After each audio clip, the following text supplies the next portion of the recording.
Oh, hey there! In today's video, I'm going to be installing vinyl board and batten siding on this wall behind me. And if you're new to this channel, my name's Josh. This channel is all about building your own house, saving a ton of money. So be sure to subscribe, ring that bell so you get a notification every time I release a new video, and hammer that like button for me. That is all I ask in return for making this video. Let's go ahead and get started. Before you start installing your actual sheets of siding, be sure to install your J channels along any ceilings, around doors, windows. These windows are already built in with J channels, so I don't have to.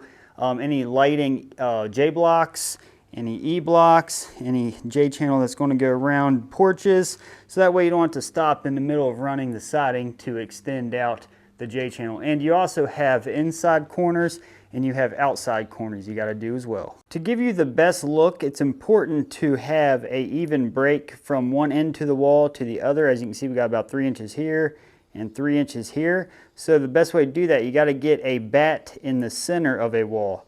So if you come down here, the center of our wall ends up being right here where this mark is on the J channel. So it's about 175, and well, actually the measurement to the center was 178 1/4.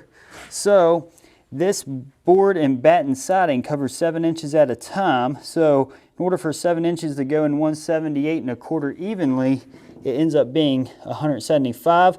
So just line 175 or whatever your measurement is to give you even division of your board and batten siding up to that mark, and then that's going to give us the center of our batt down here where it's going to be close to the end.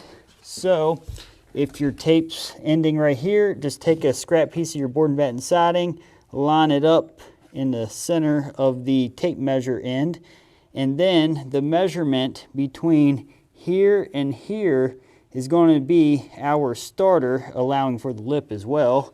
So get that measurement and rip this piece down, and that's going to be our starter if you want to get your vinyl siding to have an even appearance from this end of the wall to this end of the wall. It's just a cosmetic thing, but it's important to me. So it turns out I need a 4.5 inch piece ripped from the edge of this over to here, cleared down this whole piece of siding. So in order to do that, I need to make a mark at the top end and the bottom end of the siding and use another piece of full siding as a straight edge to make the mark. You don't want to use chalk or anything like that because it can make a mess on the siding, then you have to end up cleaning it and everything else. So I found out using this method is best. So we're going to go ahead and do that. So measure off the nailing flange, in this case 4.5.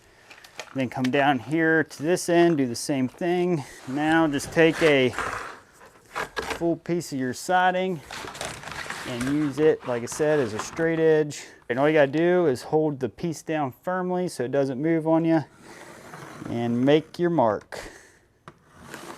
All right, and after you got your mark down your siding, just go ahead and cut it like you would with scissors on cutting paper. And now these are just regular 10 snips. You can get at really any hardware store. They're only about $15, $20, so not going to break the bank buying these. Now that we got our piece ripped down, we need to measure from up inside the top piece of J channel down to the bottom J channel inside as well. And you want to subtract 1/4 inch from your measurement, and that's going to be enough to allow for expansion if it's hot. And if it's cold out, subtract 1/2 inch. All right, so our measurement is 106 1/4. So go ahead and hook to the bottom, measure up to 106 1/4. It's like about right here, okay. And then what you wanna do is just take a speed square, go off the edge of the nailing flange in this case, or the interlocking channel, whichever one you wanna use, just as long as it's a straight edge. And then take a pair of your 10 snips like we used ripping it down, and then just cross cut this time across. And if it's cool out, this stuff could snap and break and crack. So if it's warm out like it is today, it's very pliable. See that? Cuts like nothing. All right, let's go ahead and get this installed. So the key difference to installing this vertical board and batten siding versus horizontal standard siding is that you're going to have to install what's called utility trim or undersill, whichever word you prefer to call this stuff. And the reason why is with horizontal trim, you slide into the inside and outside corners like this, okay?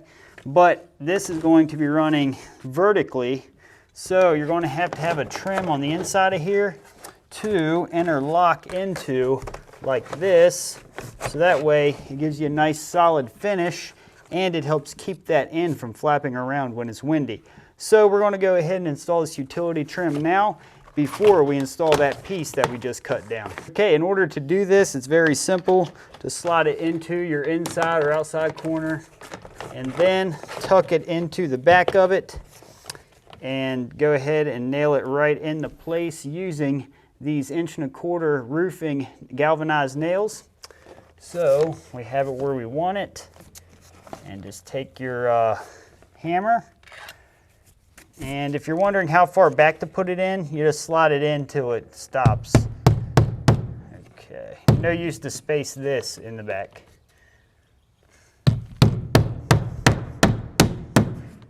So you just put a nail in it and try not to nail it too tight. You want a little room for it to play, but you want to nail it probably a little more snug than you would a piece of siding.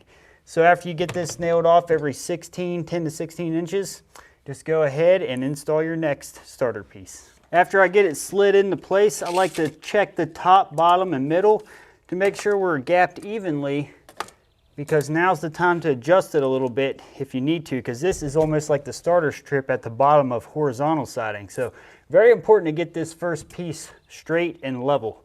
Okay, so I'm going to go ahead and nail this off. You nail it off just like any other siding, about every 16 inches, and leave about an 1/8 inch, 1/4 inch at the most gap to leave room for expansion and so it can shift around as it expands and contracts. Now that we got our starter piece installed, it's time to cut a full one now. So we know our measurement is 106¼ inches, and now just do the same thing. Take your speed square, make a straight mark, and something you can do if it's cold outside, or if you prefer it, you can actually take a grinder wheel to cut this stuff, or an oscillating blade, or a circular saw with the blade turned backwards, and you can cut this stuff out that way. But this is really easy to use, these tin snips, when it's warm out, so I use these whenever I can. All right, there we go. And I keep the scrap because this is going to be used above the door. And now we got a piece ready to be installed. All right, so what you got to do is flex it into the J channel, and I try to line it up in the interlocking channel when I flex it in. So about like that. And now what you need to do is take it, push it all into the groove that you can, and kind of pull it towards you. And it's going to snap in kind of snug. I've noticed this vertical siding definitely has a tougher interlocking channel than horizontal. All right, looks like we're all the way in. And now you just nail it off the same way you did that starter piece. Put a nail every 16 inches and do not nail it tight. And something you should note is there's not going to be a stud behind the brakes, and you might get lucky and run into one, but your nailing flange is going to have to just be nailed right into plywood, so just FYI. So it's going to be a little harder to nail this without the sheathing bouncing. All right guys, that's what it's going to look like after you have a piece nailed down. A nail every 16 inches on center, and it's running nice and plumb. So now we're going to have to cut a piece that is going to go over here, and then a little strip down the side of the window, and then finish up down at the bottom. So we know our length. We're up to 106 and actually 3/8 now. So all you gotta do is, I was just curious where I was going to hit. All you gotta do is measure how thick of a piece we need to go back in this window, leave a little bit of room for expansion. So it looks like I got about 1.5 inches, and measure down. It looks like we need to come down about 1 foot. So it's going to be 1 foot that goes up here, and down here looks like we're going to come up 22.5. All right, we're gonna go ahead and get this piece cut. Okay, so we're gonna cut this piece to fit around the window. So we go ahead and cut it to length before we do anything. Okay. And just take your speed square to make the mark across. That makes it a nice clean square mark. All right, take 10 snips, cut that off.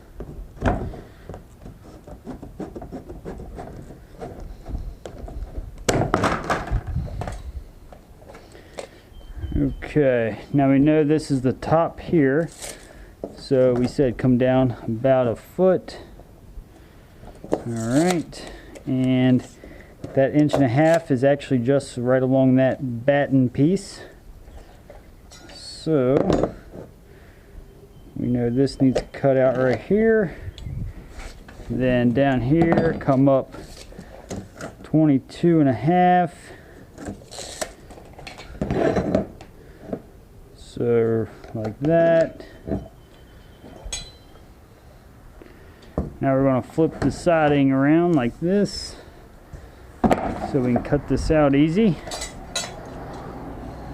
Okay.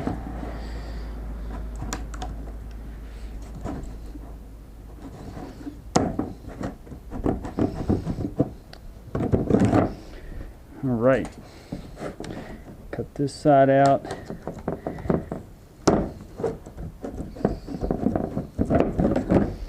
And now I'm going to try to take my utility knife, put it in this groove to cut this out.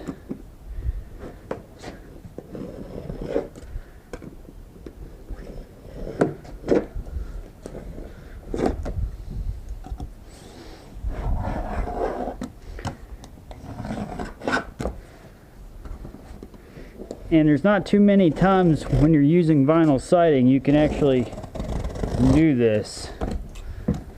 So a utility knife is typically not ideal for cutting anything out.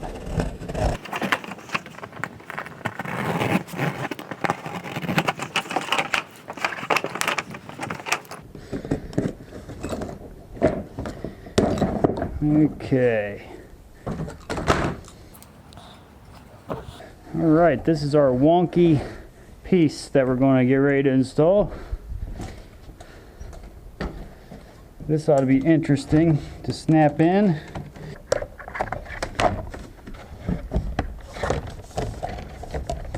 All right, just snap it in just like you would any other piece of vertical siding.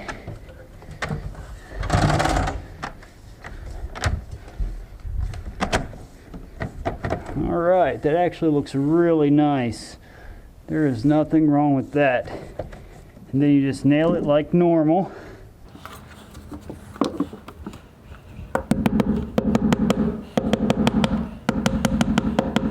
So we know it takes a 22.5 inch piece to fill this in.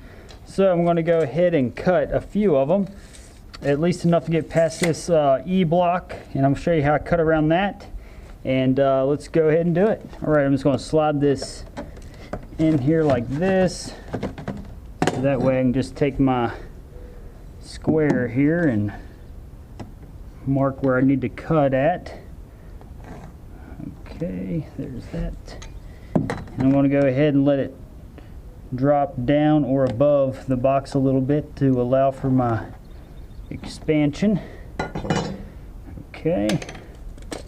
And then on this side, looks like we need to take off about 1.5 inches, so right up to that batten piece. So let's pop that on out of there. And then our part here, it looks like we need about 5 3/8. So 5 3/8. Wow. Okay, so it looks like we need to just cut out from here to here in our square line there. Okay, I got my oscillating tool. Let's go over here and cut this out. Something like this is much easier with something like a tool like this. When you're cutting something like this out using a tool like this, or if you're using 10 snips, be sure to move really slow. That way you don't cut beyond the marks you have, because it will ruin that whole piece if you do. Voila, look at that. Go ahead and get that snapped around the box. All right, that looks really good. Nothing wrong with that. So now I'm about at the end of this wall. So as you can see here, it's going to be a few more pieces till we get to the end. Now there's something really important you need to do. Double check the bottom measurement here. It looks like we got about 17.5. And then what you want to do is go up to the top and take a measurement up here. So we got about a 1/4 inch difference, about 17 3/4 inch light. Okay, so we know it's going to be a 1/4 inch. This needs pulled this way compared to the bottom. So that's really important to keep in mind. So we're going to take a piece, which is this piece, and we're going to put it into place. And we're going to do something that's called stretching siding. And you do have to do this from time to time. Go ahead and snap this one into place. All right, now we got the piece snapped into place. And what we need to do is make sure we add a little extra tension to this top part compared to the bottom part. Since we know it's wider gap up here between here to here, we want to pull over just a little bit more snug than we do the bottom.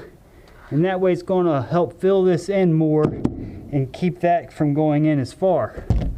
So we're going to do that, and hopefully that gets us a little closer to the right reveal. So now when we come down to the bottom, you don't want to pull on it like we did up there like that. You want to make sure it stays loose. It still fit in properly, except you're just not pulling on it as much. So just nail it right where it's laying.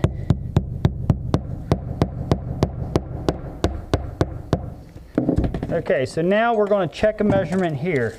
So down here we got 10 5/8. Now we're going to come up to the top and see what its measurement is. And we got 10 5/8, maybe a little heavy. So as you can see, it's drawing this gap up here tighter, and then down here not as much. So now we got an even reveal all down through here. So that means when we get to this end piece where we're going to cut, it's going to give us a nice perfect reveal going down the wall.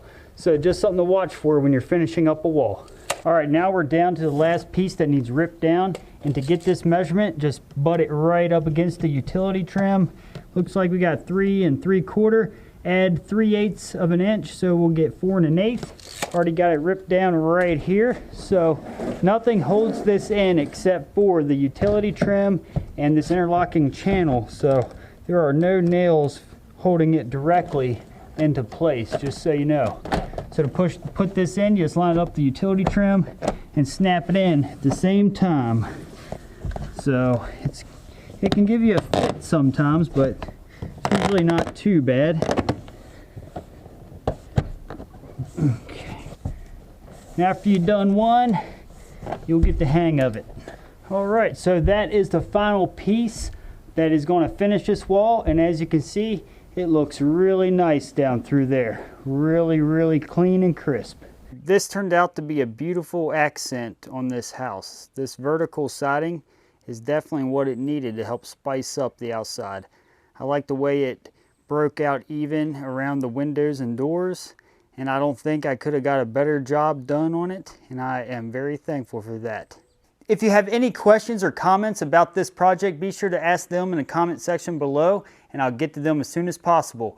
And if you notice the wall over here, I did not put any siding on it. It's because my wife is going to help me do that, and I'm going to make a video about that experience. So be sure you're subscribed and smash that like button and ring that bell so you get a notification when that video is released. All right, guys, I got a bunch of stuff I need to get done, so I'll see you in the next video. Peace.